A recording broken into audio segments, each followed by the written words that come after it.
কি করবে? নফল সালাত আদায় করবে বেশি বেশি। কারণ মসজিদে হারাম মক্কা এমন একটা জায়গা যেটা 24 ঘন্টা নফল সালাত পড়া যাবে, 24 ঘন্টা। যেহেতু হাজি মুসাফির সালাতের সাথে সম্পৃক্ত সুন্নাহ পড়বে না, যেমন জোহরের 4 রাকাত আগে পরে 2 রাকাত, মাগরিবের পরে 2 রাকাত, এশার পরে 2 রাকাত সুন্নাহ আছে না, শুধু ফজরের সুন্নাতটা, শুধু ফজরের সালাত সুন্নাতটা পড়বে এবং তার সাথে বেতেরটা পড়বে।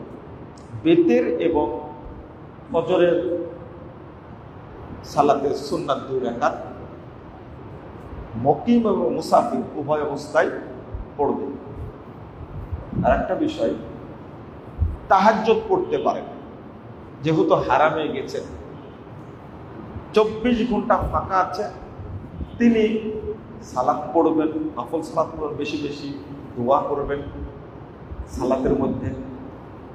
রাত্রিতে এশার সালাতের পরে ঘুমিয়ে যাবেন, 12টা 1টার দিকে উঠলেন, হারামে চলে গেলেন, যাওয়ার পরে সেখানে সালাত আদায় করলেন, তাহাজ্জুদ পড়লেন। এরপরে দ্বিতীয় ইবাদত হলো কোরআন তেলাওয়াত। কি করা? ভালো করে শুনুন, কি করা? কোরআন তেলাওয়াত। কারণ আপনার বাড়িতে বসে কোরআন তেলাওয়াত, আপনার মসজিদে বসে কোরআন তেলাওয়াত আর মক্কায় কোরআন তেলাওয়াত একরকম না। অনেকেই বলেন যে মসজিদে হারামে এত কোরআন তেলাওয়াত চলে না, সবাই কোরআন নিয়ে বসে আছে। কারণটা কি? কারণ ওখানে তেলাওয়াত করলেও তার নেকি, আমার বাড়িতে বসে তেলাওয়াত করলেও কি সেই নেকি? না, এটা ভুল। কারণ মক্কা সম্পর্কে আল্লাহ বলছেন মুবারাকাও ওয়া হুদাল লিল আলামিন। এই কাবা ঘরকে আল্লাহ বরকতময় করেছেন। এজন্য আপনি এই জায়গাতে যে কোনো ইবাদত করবেন সেটাই হবে বরকতপূর্ণ। অতএব কি আবার বুঝেন কথাটা, মক্কায় গিয়ে আপনি যে ইবাদত করেন না কেন সেটাই হবে কি বরকতপূর্ণ। তো ওখানে বসে আপনি কোরআন তেলাওয়াত করবেন বেশি বেশি। আর একটা হাদিস, 3 দিনের কমে কোরআন খতম দেওয়া যায় না। একটা হাদিস আছে না, একটু ভালো করে বুঝেন তো। 3 দিনের কমে কোরআন খতম দেওয়া যায় না। এই হাদিসটা কিন্তু হারামের জন্য না, এই হাদিসটা কিন্তু রমাজানের জন্য না। রমাজান মাস বরকতপূর্ণ মাস হিসাবে আপনি ইচ্ছা করলে প্রতিদিন খতম দিতে পারেন, প্রতি রাত খতম দিতে পারেন। কথা কি বোঝা গেছে? হারামে বসে যেহেতু বরকতপূর্ণ জায়গা, আপনি দিনের বেলা 15 পারা পড়লেন, রাতের বেলা 15 পারা পড়েন, কোনো সমস্যা নেই। এটা মক্কা মদিনা এবং রমাজানের বাহিরে 3 দিনের বেশি কোরআন খতম দেওয়া চলবে না। হাদিসটা আমাদেরকে এইভাবে বুঝতে হবে, সালাফরা এইভাবে বুঝেছেন। কারণ শেষ দশকে গিয়ে বহু ইমাম তারা প্রতিদিন কোরআন একবার খতম করতেন। বুঝেননি মনে কথাটা? কারণ এটা রমাজান বরকতপূর্ণ মাস, আর একটা হারাম। এই জন্য আপনি হারামে যতক্ষণ আছেন ততক্ষণ কোরআন তেলাওয়াত করবেন বেশি বেশি। কোরআন তেলাওয়াত একটা বিরাট একটা ইবাদত। তাহলে 1 নম্বর কি বললাম, ভুলে গেছি, বেশি নফল সালাত। 2 নম্বর কি, বেশি কোরআন তেলাওয়াত। 3 নম্বর, যদি আপনি দেখেন মানুষের সমাগম কম, যেমন এখন উমরাকারী নাই, এখন কি উমরাকারী নাই, এখন সব হাজে ঢুকছে। এখন দেখছেন ফাঁকা আছে, তখন তফ করবেন। কি করবেন? তফ করবেন। নতুন হাজিরা এসে যদি উমরা করার তফ করতে কষ্ট হয়, তখন আপনি তফ করবেন না, আপনি তখন কোরআন তেলাওয়াত করে নফল সালাত আদায় করবেন। অন্য হাজিদের কি করবেন? সুযোগ দিবেন। এটাও কিন্তু কি, ও তফ করে যে নেকি পাবেন, আপনি সুযোগ দেওয়ার কারণে সমপরিমাণ নেকি পাবেন। তো যখন দেখবেন যে এই টাইমটা ফাঁকা, মানুষের কষ্ট হবে না, তখন আপনি তফ শুরু করবেন। কথা বোঝা গেছে? তফ শুরু করলেন। তাহলে কয়টা জিনিস হলো এখানে? 3টা। এরপরে জিকির আজকার যেগুলো আছে, আপনি দোয়া দীর্ঘক্ষণ হাত তুলে আল্লাহর কাছে বলতে থাকেন। জানেন হারামে চলে যাবেন, একাকি যাবেন, যে হোটেল থেকে আপনি থাকবেন সেখান থেকে আপনি চিনে নেবেন, একাই চলে যাবেন। ওই দলবদ্ধভাবে গিয়ে আল্লাহর কাছে কান্নাকাটি করা যায় না। একাকি এক জায়গায় বসলেন, হাত তুললেন, দোয়া করলেন। গেছেন আপনি ইবাদত করতে, জেদ্দায় মামার বাসায় গিয়ে পড়েছেন কেন? জেদ্দায় শ্বশুর বাড়ি আছে, আপনি এখানে যে খুব আরাম বিরামে কাটাচ্ছে না, হজ করতে গেছেন। আপনি এত ঘোরার টাইম পেলেন কোথায়? তো হারামে ইবাদত করার লোভী থাকবে না। আমি মনে করি এই 45 দিন থাকবেন আপনি, অন্তত আপনার 4-5বার কোরআন খতম দেওয়া উচিত ওই জায়গাতে। আপনি ঘুরে বেড়াবেন কেন? রাগ করলেন আপনারা? রাগ করবেন কেন? এটা তো বলে দিতে হবে, না হলে আপনি বুঝবেন না, তাহলে ঘুরেই বেড়াবেন। এখন আপনি উমরা করার জন্য তাইফ যাচ্ছেন, আর একটা উমরা করবেন। তাই কার নামে? বাপের নামে, দাদির নামে, দাদার নামে। নিয়াত ভালো, কিন্তু উমরা করার জন্য যে এক সফরে ডবল উমরা করা, দলিল পেলেন কোথায়? কোন আলেম জায়েজ বলেছে, কিন্তু আলোচনা দেখতে গিয়ে পড়তে গিয়ে যেটা পেয়েছি বইয়ের মধ্যে এবার অ্যাড করে দিচ্ছি। উমরা করার একটা ওয়াজিব হলো মাথার চুল কামানো। কি করা? মাথার চুল কামানো। চুল উঠেইনি, আপনি একদিনে 5টা উমরা করছেন কি করে? তো ওয়াজিবটা পালন করা লাগবে না? সালাফরা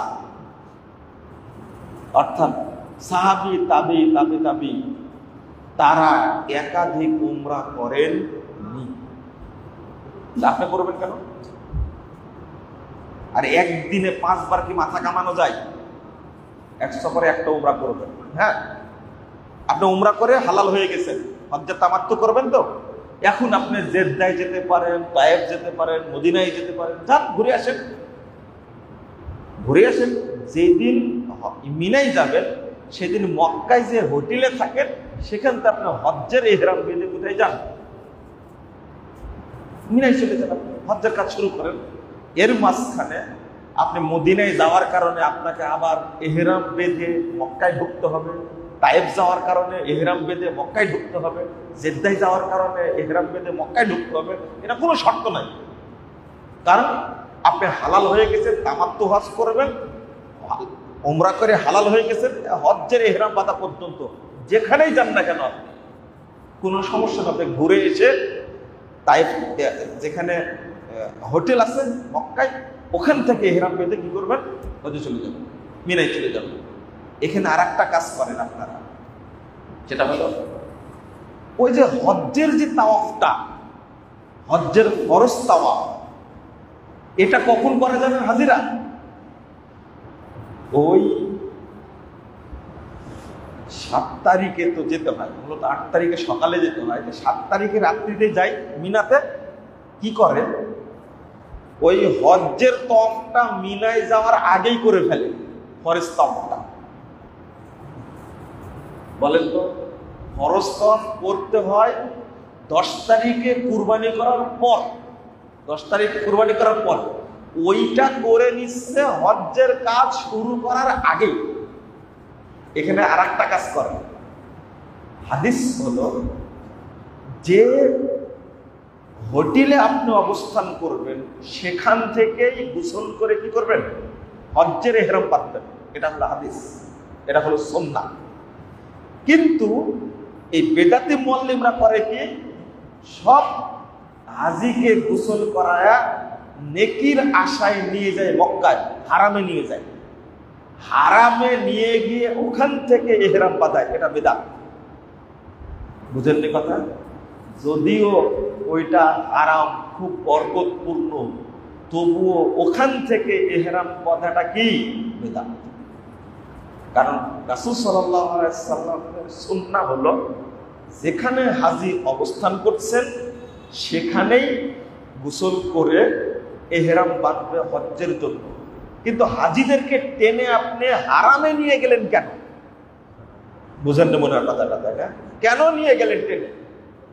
কারণ এই দুইটা কাজ করাবে, ইহরাম বাঁধাবে, ইহরাম অবস্থায় হজ্জের তওয়াফটা আগে করাই নিবে, করাই নিয়ে তার সুবিধা অনুযায়ী, সুবিধাবাদ জিন্দাবাদ, সুবিধা অনুযায়ী এবার মিনাই গেল, মিনাই থেকে 8 তারিখ থাকলো, 9 তারিখে কোথায় চলে গেল, আরাফায় চলে গেল, আরাফা থেকে মুজদালিফায় গেল, মুজদালিফা থেকে 10 তারিখে পাথর মেরে আবার মিনাই চলে আসলো। কোনো ঝামেলা নাই। মিনাই 2 দিন থাকলো বা 3 দিন থাকলো, থেকে মক্কায় চলে গেল, তার কোনো টেনশন নাই, কারণ ফরজ তওয়াফটা কি আগেই করে ফেলেছে। আচ্ছা, ফরজ কি আগা পাছা করা যায় এভাবে? কেই ফতোয়াটা দিল? হজ হবে না, হতেই পারে না। একটা কাজ করলে আরো ভালো হয়, 9 তারিখের আগে আরাফায় 2 ঘন্টা থেকে একবারে মিনা মুজদালিফা সেরে এসে তওয়াফ করলে তো হয়ে যায়, থাকার কি দরকার? আস্তাগফিরুল্লাহ, আস্তাগফিরুল্লাহ।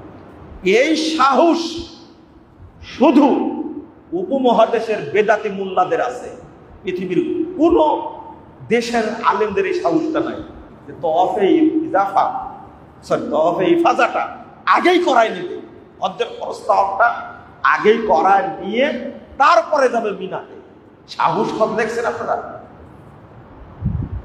এবার মিনাতে থাকবে না, পাথর মেরে মক্কায় চলে আসলো, আসলে মক্কায় ঘুমাবে, রাত্রিতে থেকে আবার পাথর মেরতে জামারায় চলে যাবে, আবার চলে। মিনায় 2 দিন রাত্রি যাপন করা ওয়াজিব। মিনায় 2 দিন রাত্রি যাপন করা কি ওয়াজিব। আপনি সারাদিন মক্কায় থাকেন, কিন্তু রাত্রিতে মিনাতে থাকতেই হবে, এটা ওয়াজিব। আর এই হাজীদেরকে ফতোয়া দিয়ে দিয়েছে মক্কায় থাকা লাগবে না, হোটেলে থাকে তাহলে হবে, শুধু পাথর মেরে চলে যাবে, শুধু পাথর মেরে কি চলে যায়। এই কষ্ট করে মিনাই কেমনে থাকবে, তাই না? শুধু থাকবে না যারা রোগী মানুষ, অসুস্থ, যারা ডাক্তার, যারা ওখানে দায়িত্বশীল আছে, তারা হাজীদের সেবা দেওয়ার জন্য মিনা থেকে মক্কায় চলে আসবে, তাদের জন্য ওয়াজিব না। তারা 2 দিনের পাথর একদিনও মারতে পারবে। কিন্তু আপনি নরমালি থাকছেন, কোনো দায়িত্ব না, আপনার অসুস্থ না, আপনি হোটেলে রাত কাটাচ্ছেন মিনা বাদ দিয়ে, হজ কেমনে হবে তাহলে? এই যে কতটা ব্যত্যয় ঘটছে একটা ফরজ ইবাদত নিয়ে, আপনি চিন্তাও করবেন না তাদের সাহস কতটা। তারপরে আপনার এবার মিনাতে যাবেন, ইবাদতটা খেয়াল করেন। মিনাতে যাবেন জহরের টাইমে, জহর 2 রাকাত পড়তে হবে। মক্কার মানুষও যদি হজ করে মিনাতে যায়, জহরের টাইমে জহর 2 রাকাত পড়বে, আসরের টাইমে আসর 2 রাকাত পড়বে। ওখানে কসর চলবে, কিন্তু জমা চলবে না। মিনা থেকে যখন আরাফায় যাবে সেখানে জমাও করতে হবে, কসরও করতে হবে। জহরের টাইমে জহর পড়ে নেবেন 2 রাকাত, আজান একটা হবে, 2 একামত হবে, জহর 2 রাকাত পড়তে হবে। পড়ার পরে সালাম ফিরায়া আসর সালাতের একামত দিয়ে আসর পড়তে হবে কয় রাকাত? 2 রাকাত। শেষ। এখান থেকে নিয়ে একবারে সূর্যাস্ত পর্যন্ত আরাফায় অবস্থান করা ফরজ, ওয়াজিব, থাকতেই হবে। কিন্তু আপনি লাভ দিয়ে বেরিয়ে আসলেন কেন? জহরের পরে হাজি হাঁটা শুরু করেছে, মুজদালিফায় চলে আসছে জহরের পরে, অথচ মাগরিবের আগ পর্যন্ত আরাফা থেকে বের হওয়া যাবে না। মনে করেন আরাফা থেকে বের হতে আপনার এশা হয়ে গেছে, তাও মাগরিব পড়া যাবে না, এশা পড়া যাবে না। অনেক সময় রাত 12টাও বেজে যায়। আমাদের একবার রাত 12টা 1টা বেজে গেছে। কোথায়? আরাফাতেই। ওখানে মাগরিব পড়া যাবে না, এশা পড়া যাবে না। মাগরিব এবং এশা পড়তে হবে জমা করে মুজদালিফায় গিয়ে, যদিও রাত 1টা বেজে যায়। মনে হয় বুঝাতে পারলাম না? এটাই সুন্নাহ। অথচ জাহেল কাকে বলে? মাগরিব হয়ে গেছে, বহু মানুষ দেখছি আরাফাতে কি পড়তেছে, মাগরিব এশা পড়ে নিচ্ছে। অথচ আরাফার ময়দানে শুধু 2টা সালাত চলবে, জহর এবং আসর, আর কোনো সালাত চলবে না। এরপরে দোয়া। দোয়াটা করছে কি করে? আগে সব হাজিকে এক জায়গায় করে নেয়, নিয়ে আল্লাহুম্মা সাল্লি আলা পড়ে আগে করে দরুদ পড়ে নেয়। আরে আরাফার মাঠটা কত দামি একটা জায়গা। রাসূলুল্লাহ সাল্লাল্লাহু আলাইহি ওয়াসাল্লাম বলেছেন যে মা মিন ইয়াউমিন আকসারা আইয়ুতাকাল্লাহু আযজা ওয়া জাল্লা ফীহি আবদান মিনান নার মিন ইয়াউমি আরাফা। আরাফার দিনটাতে যত মানুষকে আল্লাহ জাহান্নাম থেকে মুক্তি দেন, আর কোনো দিন এত মানুষকে জাহান্নাম থেকে মুক্তি দেন, এমনকি রমাদানেও না। রমাদান আল্লাহ বহু মানুষকে জাহান্নাম থেকে মুক্তি দেন না, তার চেয়েও বেশি আরাফার দিন বহু মানুষকে আল্লাহ জাহান্নাম থেকে মুক্তি দিয়ে থাকেন। 1348 নম্বর হাদিস সহিহ মুসলিম এসেছে। তারপর বলছেন ওয়াইন্নাহু লায়াদনু ইউবাহি বিহুল মালাইকা। ওই দিন আল্লাহ বান্দার সবচেয়ে নিকটে আসেন। প্রতিদিন আল্লাহ প্রথম আসমানে আসেন রাত্রিতে, কিন্তু আরাফার দিন আল্লাহ বান্দার একবারে নিকটে চলে আসেন। ওয়াইন্নাহু লায়াদনু, এবং ফেরেশতাদের কাছে গর্ব করে বলেন মা আরাদা হাউলাই, তোমরা এদেরকে সৃষ্টি করতে নিষেধ করেছিলে, আর আজকে দেখো তারা আমার কাছে কি চাচ্ছে। আল্লাহ বলছেন এরা সবাই আমার বান্দা, আমার মেহমান, আব্দুল্লাহ, এরা সবাই আল্লাহর মেহমান। দাহুম আজাবুহু, আল্লাহ তাদেরকে ডেকেছিলেন, আল্লাহ তাকে তারা সাড়া দিয়েছেন। এবার আল্লাহ বলছেন ফাতাইতুহুম মাসাল, আমার কাছে তারা যা চাইলো আজকে আমি তাদেরকে তাই আনবো। আরাফার মাঠ আল্লাহ ফেরেশতাদেরকে সাক্ষী রেখে বলছেন ইশহাদু, তোমরা সাক্ষী থাকো, আন্নী কদ গফারতু লাহুম যুনুবাহুম, আমি আল্লাহ তাদের সব পাপকে ক্ষমা করে দিলাম। ওয়াইন কানা আদাদা কতরিস সামা ওয়া রামলি আদিল, যদিও তাদের পাপের পরিমাণ আসমান থেকে যে অসংখ্য কোনা বৃষ্টি বর্ষণ হয় তার চেয়েও বেশি হয়, তাও ক্ষমা করে দিলাম। যদিও পৃথিবীতে যত সাগর মহাসাগর আছে, সব সাগরে যত বালিকুনা আছে, এই পরিমাণ পাপ হয়ে থাকে, তবু মাফ করে দিলাম। এত সুন্দর জায়গা, কিন্তু ওই জায়গাতে হুজুরি গিয়ে একটা মুনাজাত মারি দিল কি করে দেখেন। অথচ আরাফার মাঠে খুতবা হয়, তারপরে কি হয়, জহর আসর সালাত হয়, ওখানে কি দলবদ্ধ মুনাজাত হয়? টঙ্গীর মাঠে ঠিকই হয়। আরাফার মাঠের চেয়ে টঙ্গীর মাঠটা বেশি গুরুত্বপূর্ণ, কারণ মক্কায় সালাত পড়লে 1 লক্ষ গুণ নেকি হয়, আর টঙ্গীর মাঠে সালাত পড়লে 1 কোটি গুণ বেশি নেকি। জাহেল কাকে বলে? এই বাংলাদেশে জাহেল পয়দা হয়। চিন্তা করতে পারি, এই কথা মানুষ বলে, তার ঈমান থাকবে? যে বলবে টঙ্গীর মাঠে নামাজ পড়লে 1 কোটি গুণ নেকি হবে, আর হারামে মক্কায় সালাত পড়লে 1 লক্ষ গুণ বেশি নেকি হবে। এই লোকের ঈমান থাকবে? কেমনে বলে? ওই জন্যই তো টঙ্গীর মাঠে মুনাজাত আখেরি মুনাজাত হয়, কিন্তু আরাফার মাঠে হয় না। এই বোধ বুদ্ধি কিছুই নাই। এই আরাফার মাঠে বসে মুআল্লিম হাত তুললো আর কান্নাকাটি করে সবগুলোকে দিয়ে হজটাই নষ্ট করে। আরাফার মাঠে দোয়া করবে কি একা একা হাত তুলে দোয়া করবে, আল্লাহকে যত বলতে পারে একবার সন্ধ্যা পর্যন্ত। আল্লাহ রাসূল সাল্লাল্লাহু আলাইহি সাল্লাম করতেন, যত সূর্য ডুবতে যাচ্ছে আল্লাহ রাসূল দুয়ায় তত মনোযোগ দিতেন। আর হাজিরা শহর পরেই পালায়, কোথায় যায়? মুজদালিফা ঘুরে মক্কায় চলে যায়। হায় হায় হায়, এইভাবে ইবাদত পালন করা হয় না। আরাফা থেকে গেলেন কোথায়? মুজদালিফায়। মুজদালিফায় ভালো করে শুনেন, শুধু 3 রাকাত মাগরিব আর 2 রাকাত কি ইশা, শুধু 5 রাকাত, 3 রাকাত মাগরিব একামত দিয়ে পড়ে নেবে, তারপর এখান থেকে 2 রাকাত কি ইশা পড়ে নেবে। মুজদালিফায় বিতির নাই, কি নাই? বিতির নাই। এবং ফজরের সালাত আদায় করবে 2 রাকাত ফরজ, এখানে ফজরের সুন্নাত নেই। আলবানী রাহিমাহুল্লাহ খুব সুন্দর করে আলোচনা করেছেন, ভালো করে শুনুন। এখানে মুজদালিফায় কি নাই? কি নাই? বিতির নাই। মুজদালিফায় তাহাজ্জুদ নাই।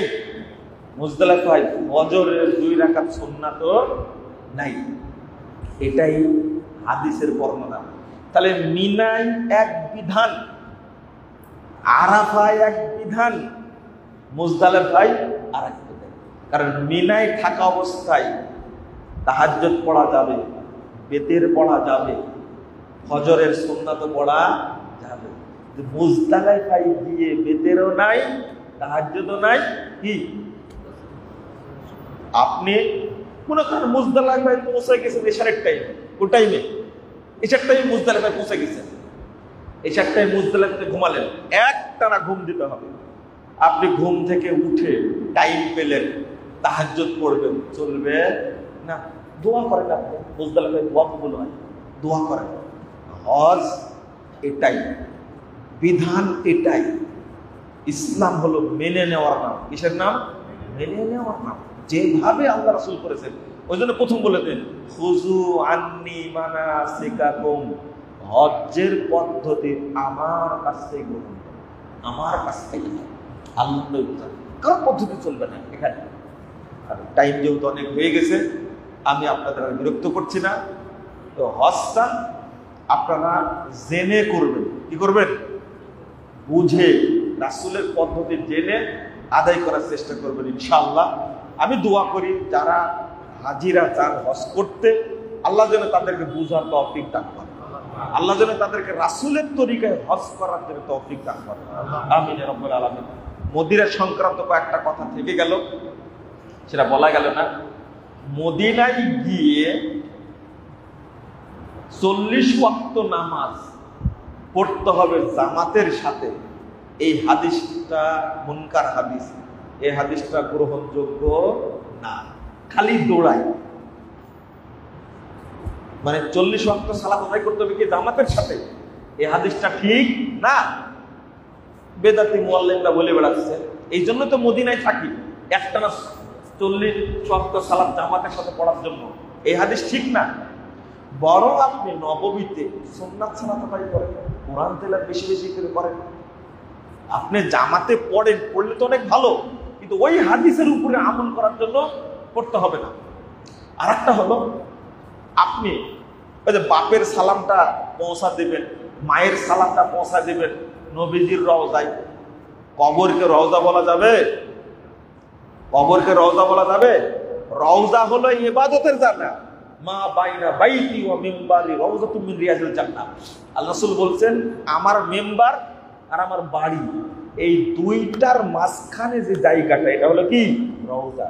আর রওজার ইবাদতের জায়গা, এখানে সালাত পড়লে উলামা একরাম বলছেন রওজার নেকি হলো এখানে দোয়া করলে, সালাত পড়লে এর মাধ্যমে আল্লাহ তাকে জান্নাত দান করে। কিন্তু রওজাকে কবর বললেন, কবরকে রওজা বললেন কেন? কবরকে রওজা বলা যাবে তাহলে না? এখন আপনি সালাম পৌঁছায় দিচ্ছেন, মানে আল্লাহ নবী জীবিত আছে কবরে, তাই না? হ্যাঁ, জীবিত আছে, এই জন্য তো আপনার বাপ বলছে যে বেটা আমার সালামটা নবীর কবরে পৌঁছায় দিও। কিন্তু আপনার মা মারা গেছে, যখন আপনার কবরে পাড়ে যান আপনার বাপ বলে তোর মাকে আমার সালামটা দিস? বলে? কারণ আপনার বাপ জানে মরে গেছে, কিন্তু নবীর ব্যাপারে জানে নবী কি আছে? জিন্দা আছে, তাজা আছে। সালাম দিলে তিনি শুনবেন, উত্তরও দিবেন, আমিও শুনতে পাবো। নাউজুবিল্লাহ, আস্তাগফিরুল্লাহ। এইগুলো সব কুফরি আকীদা, শিরকি আকীদা। এইগুলো বাংলাদেশে এইভাবেই ইবাদতগুলো করে হজ নষ্ট করে, উমরাও নষ্ট করে, জানে না তাই। আল্লাহ যেন আমাদের বোঝার তৌফিক দান করেন। আল্লাহুম্মা আমিন। বারাকাল্লাহু ফিকুম ওয়া জাযাকুমুল্লাহু খাইরান।